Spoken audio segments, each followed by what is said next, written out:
Well, hello there, everybody. Welcome. Hello there, Rebecca. Hello there, Blam. Gary Spikes, Gene Hudson. So, good evening, Mark. How are you doing? I'm doing well. How about you, my friend? Doing good. And don't forget, ladies and gentlemen, our affiliates, USCCA, Concealed Carry Gun Laws. And you want to know what your state laws are and other neighboring gun laws for concealed carry, make sure and check out our link. It is free, and share the link because we do get credit for with our channel. And also, if you check out our store, our Bigfoot signs come in. We got about 4 or 5 different ones that came in. I think they're only like $9 or $10. They're actually metal. They're 10. So real nice. Make sure and check them out, ladies and gentlemen. Thank you. Hello, Catherine. So what have you been up to, Mark? Living the dream, man. It's been working. It's been working. It's been working hard. I think I mentioned this to you previously. I'm working on a 7-part documentary series. I'm going to be checking out various areas around Pennsylvania. So Right. one of the areas we're actually going to be talking about tonight. But you got the battlefields of Gettysburg. You got Penhurst. You got so many areas around PA, and it's for those who might be vaguely interested. It's not just dealing with ghosts and spirits. That's always the common topic when you think paranormal. In this case, it's going to be dealing with all areas because I get fascinated with all areas of high strangeness. So you're going to be dealing with just that, areas of high strangeness. You're going to be dealing with ghosts and haunted locations. You're going to be dealing with UFO hotspots, and of course, the ever elusive cryptid, the most famous of all, Bigfoot, which is very prevalent in Pennsylvania. So it should make for an interesting 7-part series, and it's going to be available on YouTube and on my Dark Doorway channel. So it's going to be pretty interesting. Awesome. And I intend to drag you in at some point to some of this stuff, man. Hey, I'm game. I'm ready. So I'm ready. Absolutely. Yeah, so I think it'll be awesome, man. So Yeah, how are I you? think How are so. you feeling? Because everybody out there knows that you weren't feeling too hot last time I was on, and it's good to see you back. But how are Yeah, you? I was in bad shape. When I went to the emergency room, they were like, "How'd you get here?" And I'm like, "I drove. What the hell do you think I got here?" They're I like, "You flew. did what?" I'm like, "No, I got somebody family member brought me." Yeah, So, and then they put me in the middle of the waiting room in a wheelchair, and I'm like, "I'm getting ready to pass out. Get ready to pass." And I was about to die. that So, was it. yeah, it was bad, man. I haven't been like that since they thought I broke my back in 2019. Jeez. Yeah, Yeah. it was kind of hard because I was tap dancing a little bit, and I was worried about you. I was like, oh, I hope Grizz is okay, and it's kind of hard to stay focused, but it's good to see you back, man. Yes, yes. I'm glad to be back. So we got some things in line. So if something like that ever happens again, number one, somebody's going to be able to respond off my phone, and two, somebody will be able to help out with the channel. Give, So, but give, yes, and give I appreciate all your help because if it wasn't for you, some of the shows wouldn't even happen. So, I get you. Remember that thing that was, hey Gary? Remember that thing? Was that thing called remember what it Med Alert or whatever the little yeah, the little I've necklace? fallen and I can't get up. Yeah. Freaking help me! Yeah, but yeah, it's good that you're back, man. And so, never mind, I won't say it. What am I? What? Somebody told me that they had to take off their Apple Watch because of their activity. No way. It caused high blood pressure, and the monitor kept going off, heart monitor. Oh wow, Yeah. So, but that's yeah, insane. it is. Hey, Vernice, welcome to the show. Squatch and Holler, nice to have you. But yeah, make sure we've got like different types of signs, and it's metal. Different ones for Bigfoot. We got other decals and stuff for your vehicles that's out there on our store. So make sure and check it out, ladies and gentlemen. And tonight we are talking about what, Mark? We're going to talk about something really interesting because we actually dipped into Roswell before. You have when you look at some of the more famous UFO incidents worldwide, you had Roswell, you had the Rendlesham Forest incident. You know, at the Bentwaters Air Force Base, and then of course you have the incident that happened in Texas. Now, what we're going to talk about is we're going to talk about Kecksburg, Pennsylvania, We're and talking about the acorn. the acorn. And Kecksburg is pretty interesting because it was December 9th. It was 1965. It was late afternoon. I think it was around almost 5 o'clock in the afternoon. And the residents of a small village in PA, Kecksburg, they looked up. They see this fireball streaking across the sky, and it came down. And the interesting thing about this fireball actually streaked across 6 U.S. states and was seen as far as Ontario, Canada.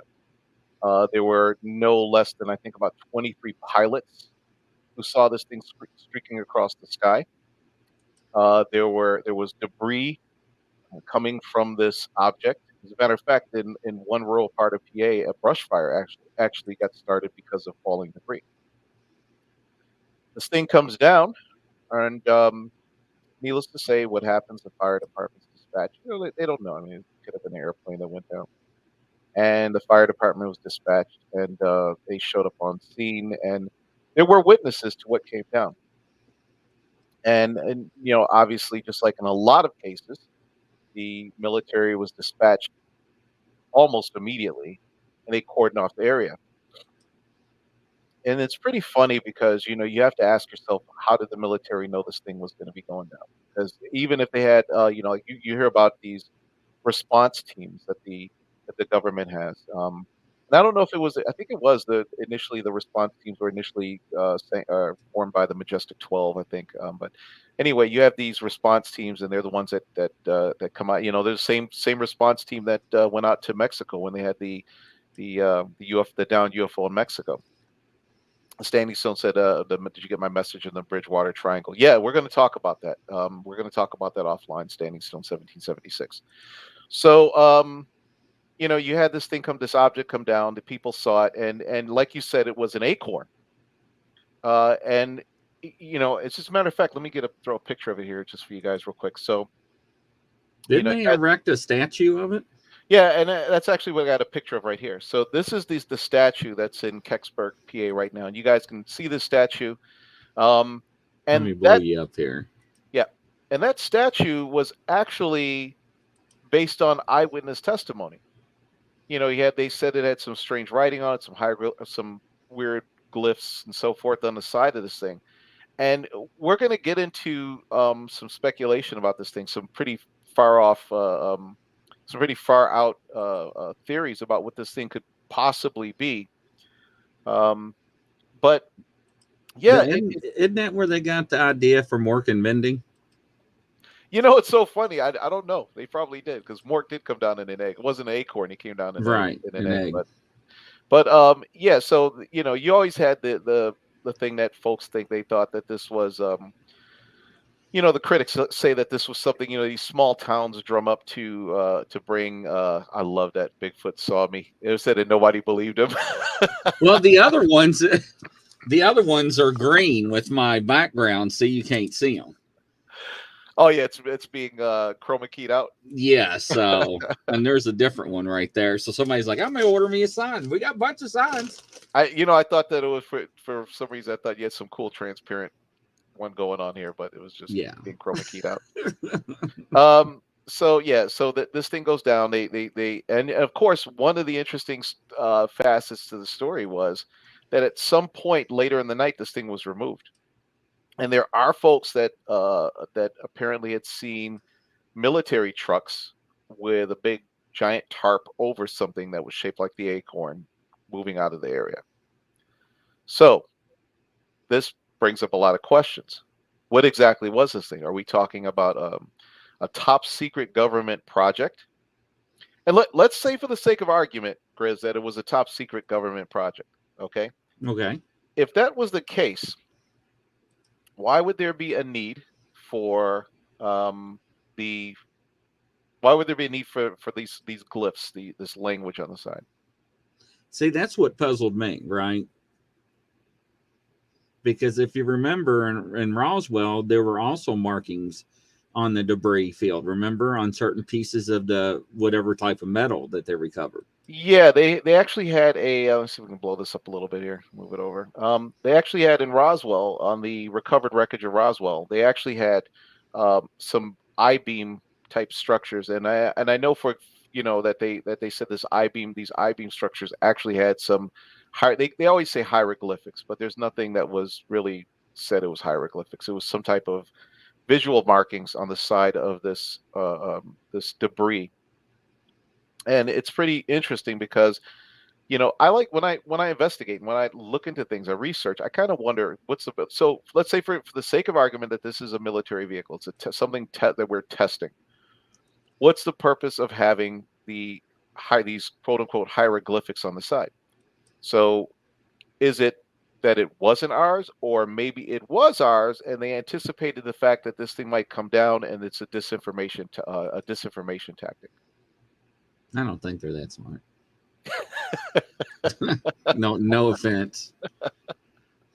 Well, it's funny because I think about these things sometimes, and I say, well, you know what? If it's a disinformation tag, I mean, I could see it being a disinformation. We had entire. I mean, when you look at, for example, the ATIP program. So Lou Elizondo comes back. They had the Advanced Aerospace Threat Identification Program, and there's a lot of folks when he came back and he did the To the Stars Academy thing with what's his face from Blink 182. They always went back and they said, well, is Lou Elizondo an agent of disinformation? And that was things like I think John Greenwald, he brought that up, with the blackvault.com. He seemed to not trust the guy. He thought he might be an agent of disinformation, which he very well could be. Because if you want to steer people away from the truth, then you throw a bunch of enticing pieces of information out there, some tidbits that are going to draw you away. So for example, if this is something that's top secret, that was a government project, putting hieroglyphics on the side, would that lead people away from thinking that it's ours, or that it might lead them into an area where they might be considered kooks and be discredited? I mean,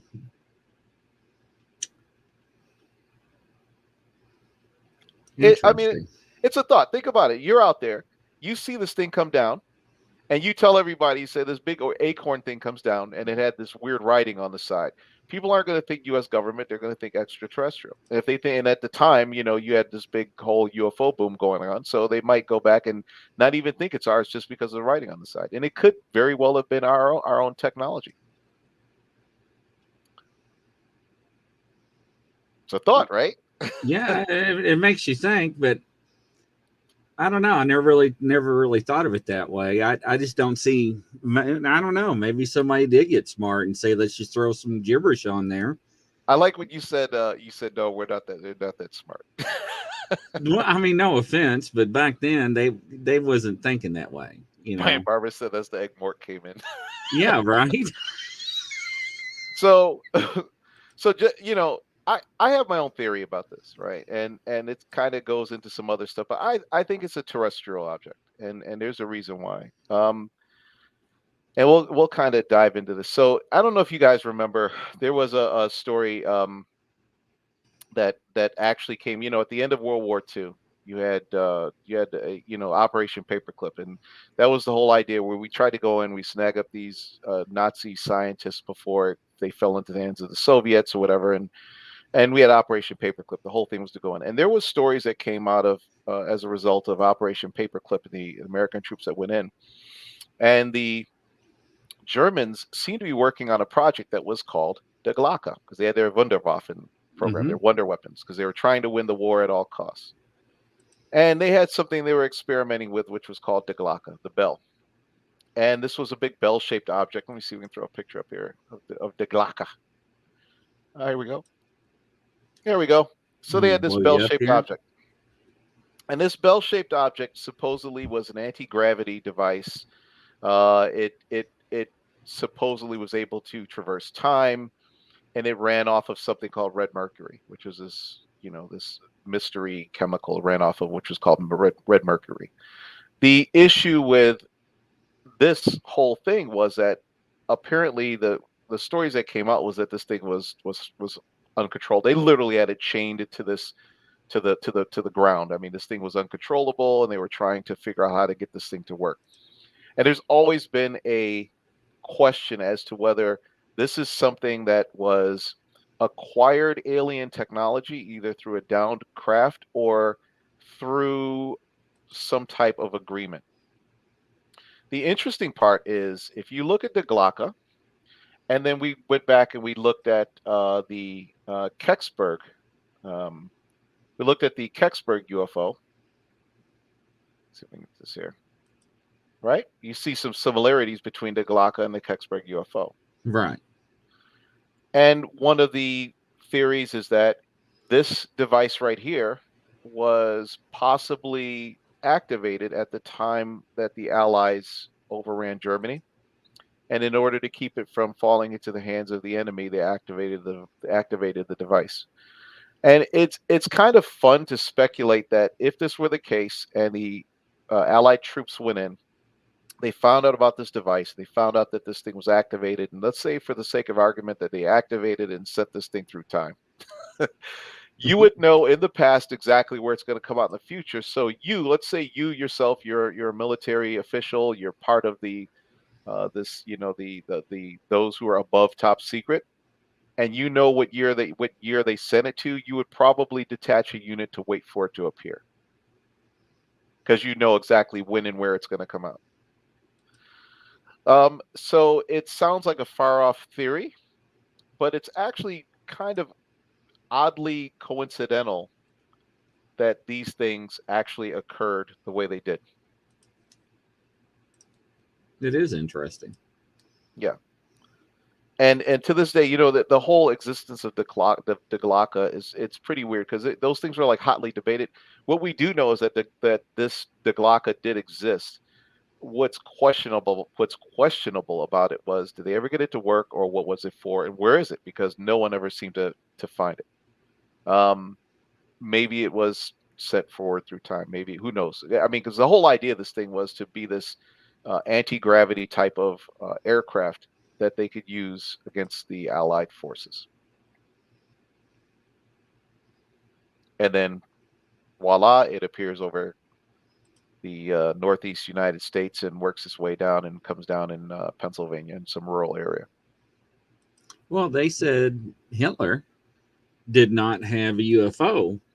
Then I think, what was it, the 80s, 90s? The footage was 6 seconds of a UFO flying over part of Germany. Yeah. And it shocked the world. They found it in some archive or something that we had or somebody had. Well, there was always the whole speculation at the time that these Foo Fighters, so the American pilots, they'd send these bombers over, and the Spitfire pilots and everything, and they all noticed these.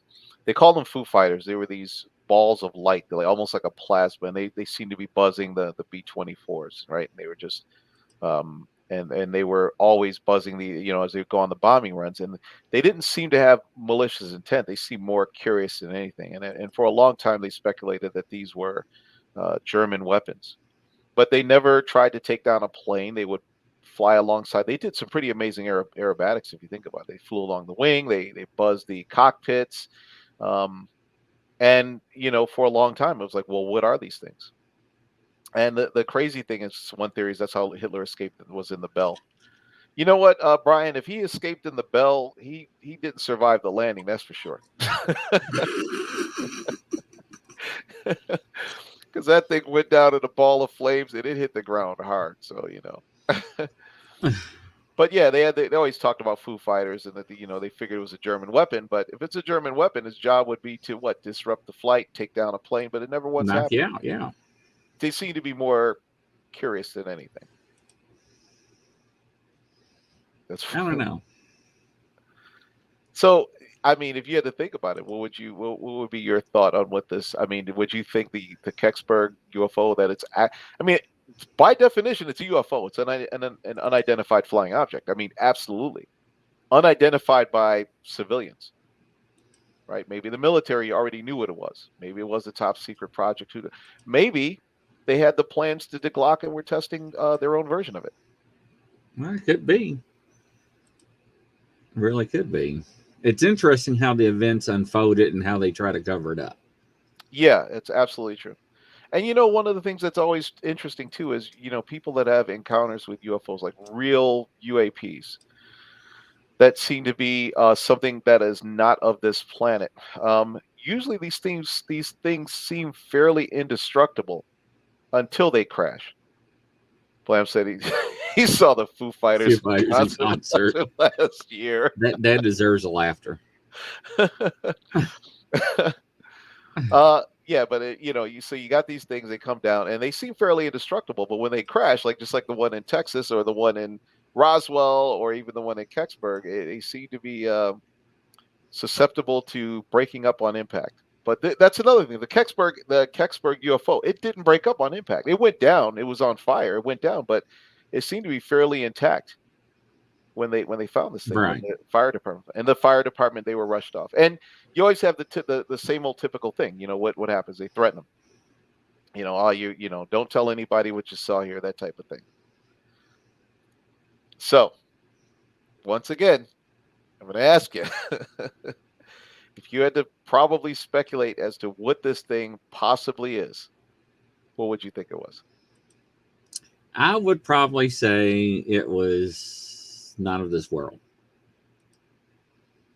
I think that's definitely possible.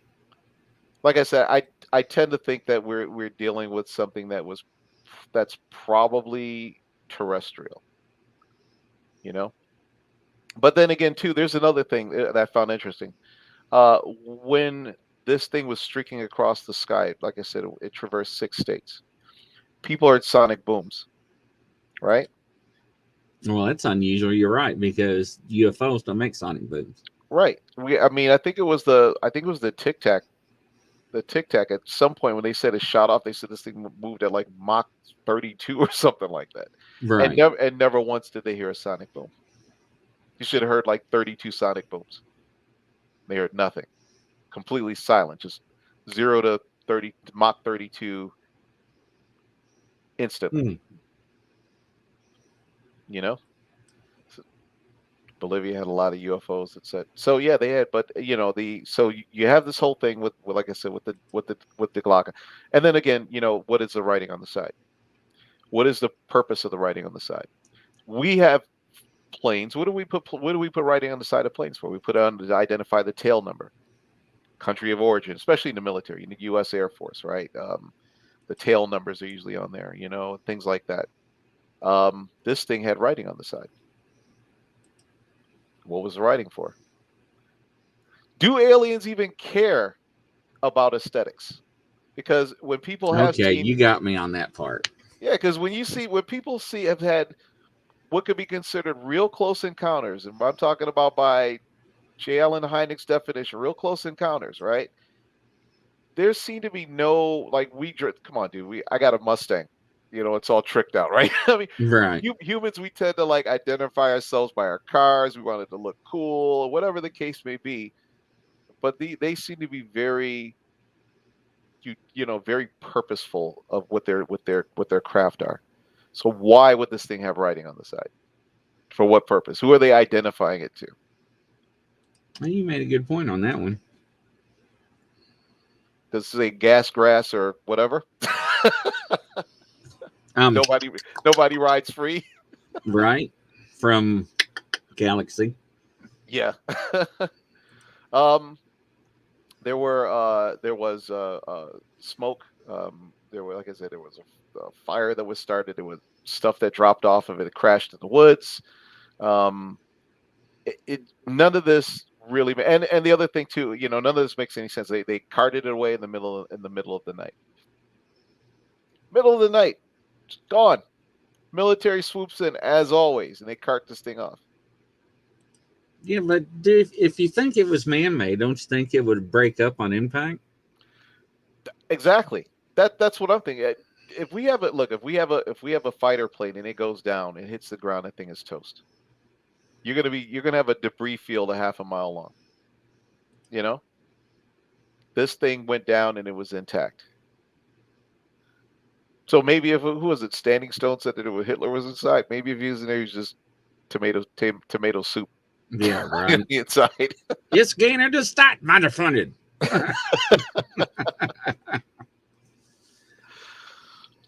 Like I said, I tend to subscribe to the fact that that this was probably some type of terrestrial. Oh, and the other thing too is, yeah, when you mentioned about it breaking apart, because the Glock was actually, according to accounts. Oh wait, standing still, so I didn't say that. The Glocka, according to accounts, I believe the Glocka was supposed to be ceramic. Oh, that's right. Yeah. It was supposed to have this thick ceramic. It's supposed to have like this thick ceramic hull. It ran off of this red mercury, whatever the heck red mercury is. But that was it right there. Quality of sheet metal has gone down. They switched to imported steel. So you're saying this isn't like Bethlehem steel building materials? What you're saying, right, Rebecca? Oh my. Maybe Tattoo from the Love Boat was inside. He might fit. He probably would fit inside it. I think it was. Boss, deplane, deplane. Yeah. My parents used to watch that, by the way. Love Boat. Yeah, I used to love it. Well, if you think about it, the Glocka was supposed to be about 12 feet high, right? And it was about 9 feet in diameter, so it was a pretty decent size. So a person could fit inside there. Well, if you look at the size of the acorn, some people call it a nut, however you want Yeah, to describe it, wouldn't that fit a gray or a small alien? it would. It would, but 12 feet high, 9 meters wide, it could fit. It could easily be a one-person capsule. If the person was of small stature. I mean, if you want to look at it that way. Right. Yeah. So like I said, it's just the whole speculation of, and the other thing too was, it kind of goes back to some of the things I talked about before when we talk about, like, when we acquire exotic technology, we acquire this exotic tech.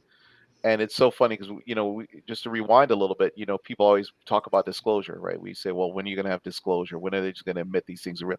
I actually had a discussion with another friend of mine who investigates this kind of stuff. And I said, let's be realistic. I said, do you really need the government to confirm to you that this stuff is real? He's like, no. I said, so then disclosure doesn't really matter, does it? It doesn't. You already feel it's real. You believe it in your heart it's real, then it's real. I mean, you don't really need you don't need some type of affirmation from the government, from the military, to say that stuff is real. Um, when we do look at this stuff, we kind of ask ourselves, I think the old argument used to be was that it would cause social unrest, it would cause some type of religious dissension or some type of societal upheaval if they were to come back and say, hey, yeah, there's grays, the Greada Treaty was real, and we're actually in cahoots and we're working on exotic technologies. And the way I explained it to people is I said, think about it. So there's something much bigger to hide than worry about than religious upheaval or societal collapse. And I said that's the fact that if that's the case, someone in a very high place would have to admit that we've had access to technologies such as zero point energy, technologies that could possibly be a great help in the biomedical fields, things that could have saved lives, that could have kept people from dying over oil or whatever else. And they would have to admit that we've had access to this technology for literally possibly almost 100 years. Right. And we chose to keep it secret for whatever reason and keep it from the rest of the world. And I think that is the biggest risk to not admitting things like Kecksburg, Roswell, and Bentwaters, and all these other things really took place. Well, I mean, it's been known that the government has alien aircraft, Hmm. and they said from wreckage, and also that's been here on Earth for thousands of years or more. Yeah, I mean, you could look at old frescoes, and you see, I think it was cool because when Eric von Daniken, when he did Chariots of the Gods, he brought a lot of things to light that really people possibly didn't notice before. And a lot of these old frescoes, you clearly see paintings of what could be considered UFOs. I mean, the classic UFOs, discs in the sky emitting lights. There's some of them where the folks even where he painted the people on the ground in the background looked like they were shielding their eyes, where they clearly were visually engaging what was in the sky. And you can go back to even things like I think it was, well, you have of course the line drawings in Nazca where it can only be seen from air. I mean, at one point the Nazca Peru line drawings, they looked at these things and they thought that they didn't realize what they were at first. And then I think when air travel first became big, That's when they looked at the line drawings of Nazca and they actually started saying, "Hey, these are shapes. You got the monkey, you got all these things, these giant petroglyphs, right? That can only be seen from there." And then you have to ask yourself, who were they making these for? Why were they making these giant structures? They can only be seen from air. So, like I said, that being said, you could go back and you could look at a lot of these events from the fact that these interactions have probably gone on for thousands of years, literally thousands of years. There's always been um, clues that that people in antiquity had interacted with something that was of a much higher intelligence than them. There's pyramids all over the world, and you have to ask yourself, well, were they instructed by the same builders? Is this just a coincidence that there are pyramids in Mexico and pyramids in Egypt and in pyramids in parts of Central America and and also in Antarctica? You have the Antarctica, uh, Right. what looks like pyramids under the ice in Antarctica. So you have to ask yourself, where did this knowledge come from? Did they all know the same builders or the same architects, I should say? Yeah, I think it would have been a lot easier if they at least just admitted it when Roswell happened. Yeah, it's funny because when Roswell did happen, I was always curious as to whether you had the whole thing. Well, they did have the thing where they made, remember, the flying disc captured or whatever, and then and then immediately after they went back and they went back and they retracted the story immediately. Right. And then the whole thing came back, and then now you had the whole thing where it was a downed weather balloon. Yeah. No. Now and then we got that one that flew over Utah. We don't know what it is, and they're not going to shoot it down. Oh yeah. I would have knocked it out of the sky already. See, you're exactly the reason we would have. It was a War of the Worlds, something like that would happen. Yeah. It That would moves, it's dead. and the funny thing is that people who the people who did notice these things, what did they all notice? They all noticed like the same thing, right? That when they did have these, like let's look at with the Thomas Mantell, the fighter pilot. I mean, very famous story. Mantell chases a UFO. They tell him to come back. He starts climbing after this thing, and next thing you know, his plane comes down in a fiery wreck and he dies. Right. But a lot of pilots who go after these things, they notice that their weapons are immediately disabled. Not the plane, right? The plane can still fly. Hydraulic systems are all still good. Only the weapon systems are disabled. Yeah, that's If that's crazy. if that's not a sign of intelligence, I don't know what is. Only the weapon systems are disabled. The encounters at various nuclear silos.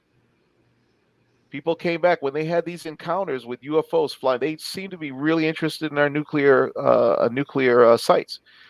The nuclear weapons will be brought offline. A couple of times the countdown took place, went right up to the minute, and then the entire system shut down. If you don't consider that a warning, I don't know what is. That's almost like them saying, you know what, we can launch your weapons whenever we want, but we choose not to. Right. And you did have cases where some whistleblower cases where folks came back and they said that they told us to stop nuclear testing because apparently our nuclear tests were causing some type of interdimensional issue. The force of the blast was so much that it was causing some type of interdimensional disturbance. We were told to stop doing it. And then mysteriously, we stopped all of our nuclear testing. I've heard that. I didn't know if that was true or not. I've heard it too. I don't know if it was true. I can't confirm it. No one can confirm it, but it does, you got to look at the actions surrounding everything. It does seem interesting that we seem to have put the halt on a lot of that stuff. So, like I said, this is a rabbit hole, my friend. Yeah, it is. Once you start looking at Kecksburg, you have to ask yourself, what did those symbols mean? What was this thing? Was it terrestrial or was it extraterrestrial?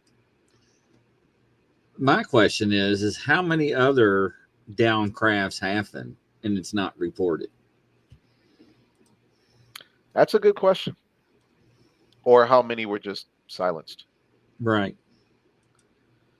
because there does seem to be a threat component in a lot of these, where it's sort of like what you had in Roswell. You had people that came back later on, and by that time, so much time it went by, they didn't really care anymore. And you had like a couple of nurses, and I think it was a doctor, and they were told, that it's a big desert out there, and nobody would find you, or it's a big desert. I could dig a hole in the desert. It seemed to be a hole. It's a big desert out there. The implying that you could end up dead. Nobody's going to come looking for you. Yeah, I think there's a lot more going on than what we know about. And I mean, think how much land the government owns, right? Yeah. And they know things now. They have the technology now to track these UAPs, UFOs, whatever you want to call them. So, that's like when they're like, oh, the weather balloon or whatever just flew over Utah. I'm like, no, they knew that before it even crossed into Canada, NORAD knew. Yeah, there is no way. Look at when I was in the military, I was stationed at Fort Carson, Colorado. We used to call it Ground Zero. It was it's set at the base of Cheyenne Mountain, right? North American Air Defense. NORAD was probably one of the, actually, probably it's easily one of the most protected places on the face of the planet. I mean, we see the signs. Like you could literally, I could walk out of my barracks, hop the fence, and I would be at the base of Cheyenne Canyon going up. And you would see the signs out there. Signs out there that said trespassers will be shot. They don't play around. And this is a place that monitors all air traffic, not only over the continental United States, but worldwide.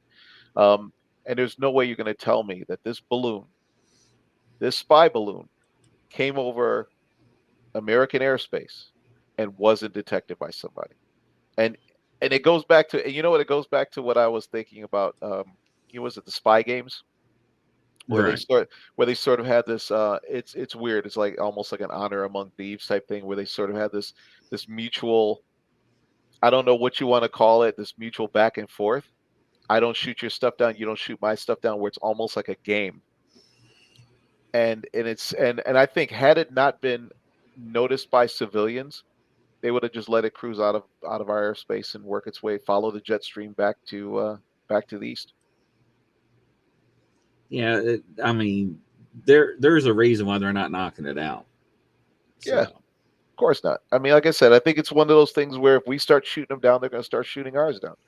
So they're basically like, they're not going to see anything of value anyway. So just let it drift, and we'll see what we can get, and we'll take it from there. I don't know. Yep. I do know that the town of Kecksburg became famous, obviously, because of that, and it's a destination, among UFO enthusiasts and so forth. So you'd have to go back and say, that there was a financial benefit to them having this particular event take place. And that's one of the things that the skeptics try to grab hold of. They try to say, well, that this was all driven by money. It was a tourism, and they're trying to get people into these small towns. But I'm quite sure you have a lot of people out there who don't really want this kind of attention, didn't want this kind of attention. No, I totally agree with that. And something that went across that many states and the object was seen by that many people, no. Yep. Pennsylvania's Roswell, and it's funny because there was I think that if you guys never checked it out, if you never checked out the blackvault.com, and that's John Greenwald, his website, and one of the things that's probably one of the biggest FOIA dumps you will ever find in your life, Freedom of Information Act sites you'll ever find anywhere. And I know that there was docs on Kecksburg too, but there's all, it's funny because you get more things redacted than you do find useful information. Right. And I always found that hilarious. It's like I'm giving you a document of information, and the first sentence is "Hi Grizz," and then everything's got blacked out. It's got blacked out all, and this is at the end. It says "Sincerely, Mark." It's like this was totally useless to me. Yeah, but you got your information. Yeah, I got the I got to hold the document in my hand. That's about it. So, Yeah, that whole area was sealed off pretty fast. And it's funny because it's, even the local officials were driven away. The state police, the fire department, state police was out there, but even they were driven away pretty quick by the military. I just wish we can just pick up a phone and be like, "Hey, you out there in the hallway, can you hear me? Tell me what's going on." Yeah, yeah. People talk about making money on Bigfoot. Bigfoot cost me a lot of money in peanut butter. I never made a dime. You got to hear this guy's story one night. Oh my god. Really? Did This guy was feeding Bigfoot these big jars at Sam's. And yeah, those big jars of creamy peanut butter, yeah. 7 to 8 a week. And And he nothing. got sick. And Bigfoot got mad and went to the neighbor's house and was throwing jars at the houses, banging on the walls. The Fish and Wildlife got involved. Yeah, it got pretty bad. Where They where went after him in Michigan. They told him to quit feeding the bears and everything. where was this at? What? Michigan. Oh my gosh. Oh, it's a classic story. Oh yeah, me and him got to talk, man. Yeah. That sounds pretty crazy. Oh, it Um, is. It's wild. we had like even in Florida we had you had the the skunk ape, and we had the woman that was putting the apples out on her back porch, and she lived near, I guess, near the Maca forest, and she's got that pretty amazing photo of the Sasquatch and of the skunk ape. And it was funny because I'm going to find that image too, because it was funny because she got this. It's funny. Everybody says the same thing. They say, well, if you give me a real, like a crystal clear image, they say, well, why is every image blurry, right? And then she comes back and she's got a perfectly clear image, and then the first thing people start saying is that the image is fake. Ah, interesting. Yeah. Oh, I didn't get to talk to you since you brought up Bigfoot. So we signed up Browning trail cameras. That's one of our affiliates, and so I was reaching out to the manufacturers, right? Yeah. And the company reached out to me. They're like, "So, what's your target audience?" And Yeah. I told them hunters, wildlife, landowners, security. And he goes, "What else?" And I was like, "Bigfoot." He's Bigfoot. like, Yeah. "Dude, what?" He's like, "Really?" He's like, "Write it up." So yeah, I remember that picture. Yeah. And anybody knows anything about these a lot of these plants and stuff we had in Florida, those things aren't small. This thing was huge. He managed to capture this photo. Yeah, they And said it was an orangutan. yeah, it's an escaped orangutan, but it's not. I mean, you can clearly see it's not an orangutan. It has orangutan like features, but it's not. And that was the thing that she said was eating apples off of her porch. So yeah. I mean, look at the eye shine. Yeah, got caught in the glare of the flash of the camera. I mean, it clearly wasn't violent towards her. I mean, she was feeding it. I guess maybe if she stopped feeding it, maybe it would start chucking apple cores at her neighbor's house. This Yeah, I thing was. remember that picture. She got crucified over that. I know that she tried to keep her identity secret. Um, because she knew what kind of backlash would come off of it. People immediately, they're real critical. They're quick to call you a fraud or whatever. And it's like, yeah, she's not a fraud in this case. I mean, she's not, she clearly didn't want any attention from this, but she did know that there was something anomalous taking place on her property, and she was responding to it. She was giving it apples and so forth. And I got to tell you, if I knew there was a squatch and it was coming on my property like that, I'd probably be leaving apples out for it too. Be trying to make friends with that thing. I don't want that thing deciding I'm an intruder and breaking out my way, or throwing empty jars of peanut butter, huh, Brian? Yeah, I don't want Brian. I don't want that happening to me. I'm just gonna keep putting peanut butter out there, man. So There's Brian right now. Speak of the devil. Yeah, the So facial. I'm Yeah. This. going up to his place in May or June. Oh, really? He's gonna take me out. I was like, "You gonna duct tape me to a tree and rub me down with peanut butter?" I was gonna say the same thing. Smear peanut butter all over you. So And of yeah, course, strap a GoPro to your forehead. we're using those new headlamps we got with the IR and the red. Those are nice. Those Yes, are with the really nice. GoPro attachments. Yes. Those are really nice. You see, yeah, you sent that over to me. I'm like, all right, I got to order those now. Yeah. Those are really nice. Now, guess Awesome. what else he's got in his freezer? What's that? I hope it's venison. I hope it's not. Bigfoot feces. So, the thing that kills me about stuff like that, people will actually have stuff like that, or they'll have tissue samples, or they have fur. And we've even seen some TV shows where people managed to. I saw the one where they took this board and they put a bunch of nails on the board, so it made this grid of nails. Then they put it upside down on a porch, and then they Yes.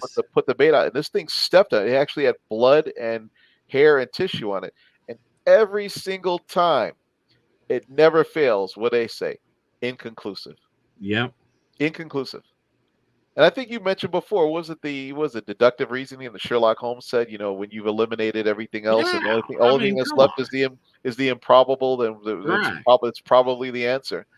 And they said it was inconclusive. And it's like, okay, so what exactly does that mean? You already ruled The out. outline where the Bigfoot stepped on that board with nails. It was Yeah. so big. And you've already ruled out all of the other animals that are indigenous to that area. So guess what? It probably is something. It probably is a cryptid. It's probably a squatch. Yeah. And he probably got out of the acorn because there's always been a correlation of Sasquatch and UFOs. Always That is true. seems like there is.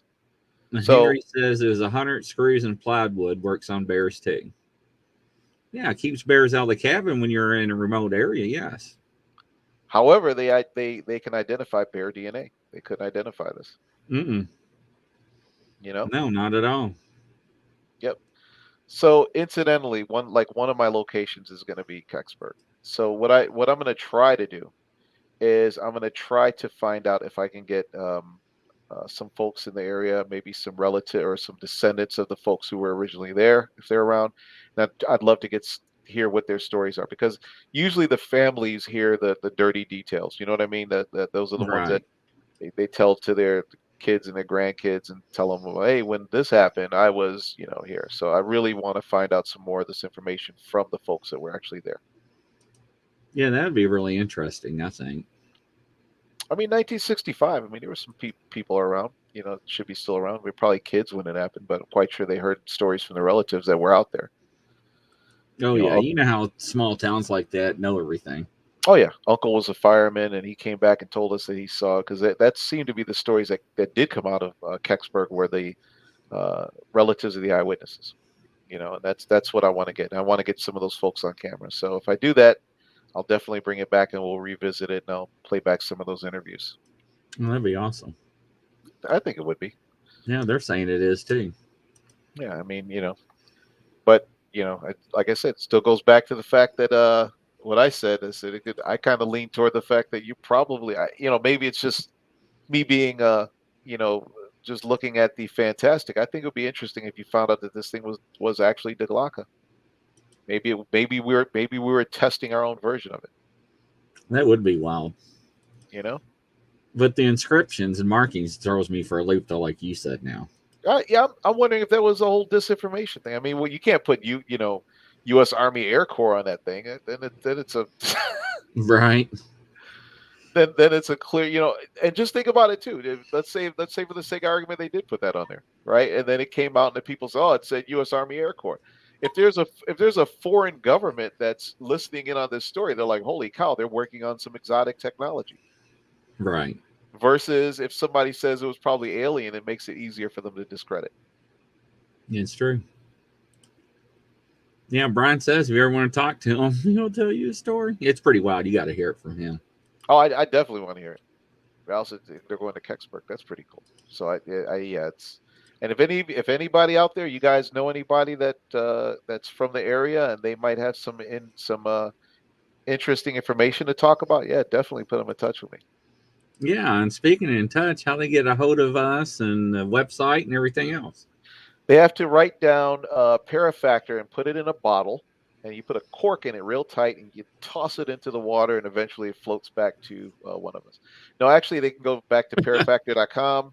They can always follow. They can always check me out on Facebook, but they can always everybody knows where you're at on Facebook, so that's not a problem. They know where to find you. So, but they can go to parafactor.com and they can leave a voice message. They can fill out a form and tell us about an interesting story they had, or maybe a topic that they want us to discuss and cover a little bit.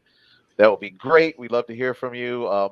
And of course, guys, make sure if you haven't liked and subscribed yet, you do all that cool stuff right there, because it does help the algorithms when they see that you guys are actually interacting with us. And yeah, and then just it works out really good if you guys do that. Awesome. Yep, that's right. Standing Stone says the Parafactor. Yeah, if you put in Parafactor, it's going nowhere. You know what I'll do? I'll see if Parafactor. I think Parafactor by itself wasn't available, because you know how people snatch up names that sound cool. But if it's available, I'll throw that in there and make sure there's a redirect. So if they put that in there, it'll still come to us. But it's the Parafactor.com. Man, I was getting all kinds of messages that night. It ain't working. I'm like, I don't know what the hell to do. I never heard of this website. Yeah, so wonderful. It's been great tonight. Yeah. So, look, Kecksburg is always an intriguing topic, and this thing is very enigmatic. We have no idea what it was. We just know that it was, and when you look at the Glocka, it's really suspect at that point. Yeah, right.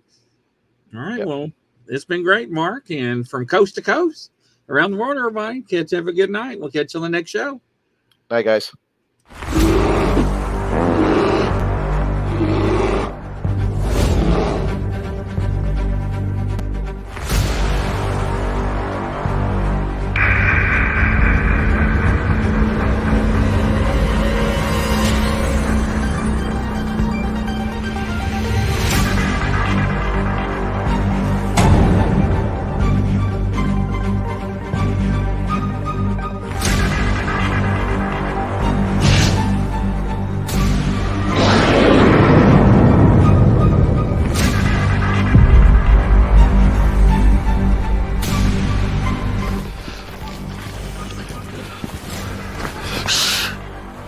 It's a grizzly.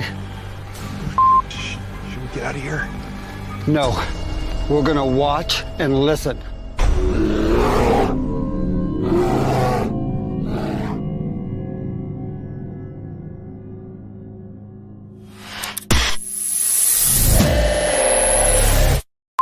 Action.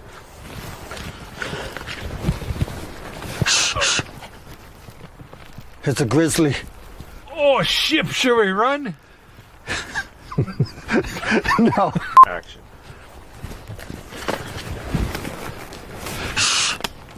It's a grizzly.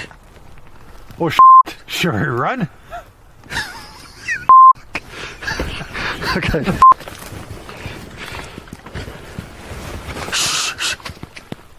It's a grizzly. Are you sure it's not a chipmunk? Action.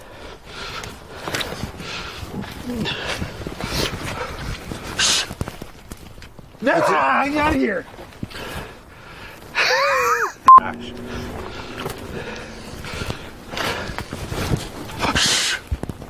It's a grizzly. I'm out of here. Huh. Maybe it is a chipmunk.